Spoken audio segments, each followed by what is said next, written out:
Morning. So we're here today to talk about diabetes, predominantly type 2, because I suppose that is the most prevalent of the two diabetes that are out there. So Muriel, do you want to start by talking about how type 2 diabetes affects people's health? Yeah, so over 300,000 people in Ireland have type 2 diabetes.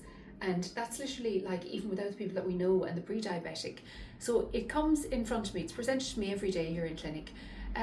There's so many different signs and side effects, but the main ones really are like anything wrong with your vision, blurred vision on any level, very thirsty, so you want to drink but you don't drink because you stay going to the toilet. So that's one of the big ones where people say I can't drink because I'm on the loo all the time.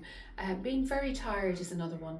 That's a huge issue. Skin, which you can talk about, skin and hair loss and that. And how do we find out if you're pre-diabetic or you have diabetes? Well, your bloods are the first thing. So your HbA1c, which is a blood result, a blood test that we take, which is checking your blood sugars over the last 2 to 3 months. So is sugar affecting your body? Is it causing inflammation over a long period of time?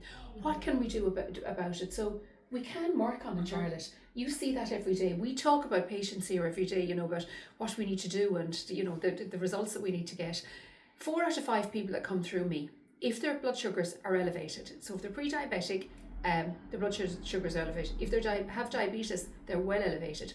We can bring them down. We turn around those numbers. In the space of about 12 weeks, you actually see the numbers coming all the way down, and that's done through diet and lifestyle. So it is preventable. Type 2 diabetes for 4 out of 5 people is preventable. What do you see on your side, Charlotte, in relation to it? I suppose normally people are in with you first and then they kind of cross over to my room then for, skin and hair issues that are associated with type 2 diabetes. So the most common ones for me are skin infections, because when you have type 2 diabetes, you have impeded skin barrier function. That's because of dehydration. Like Muriel said, generally people with type 2 diabetes, they don't tend to hydrate very well, which affects their skin lipid function and their acid mantle, which is what helps to keep our skin at the right pH.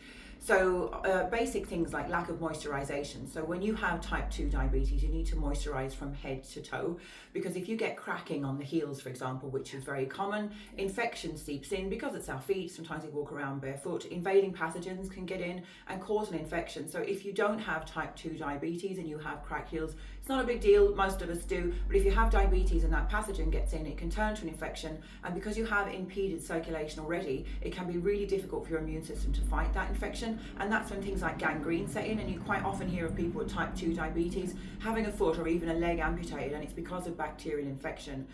For me then, I suppose the other thing is capillary fragility. So when you have type 2 diabetes, the constant high level of glucose actually damages your capillaries. So when you have damaged capillaries, it's really difficult for your capillaries to do a job of sending the blood, which carries the nutrients, the vital nutrients, to both your skin and your hair follicle.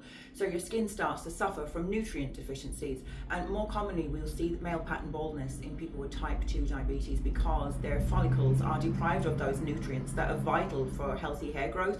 The dermal papilla, which actually feeds the hair, is basically cut off from circulation. So baldness is really common, as is erectile dysfunction, because it's the same thing that causes erectile dysfunction. It's that restriction of the capillaries. And interestingly enough, the drugs that we use for erectile dysfunction, like Viagra, were originally hypertensive drugs. They were used to actually dilate people's capillaries to allow more of a blood flow to the heart. So we use those very similar drugs like minoxidil or dutasteride, for example, when we're talking about treating hair loss with drugs, because they actually cause vasodilation. So they help to open up those capillaries to help to supply the skin and the hair with those vital nutrients.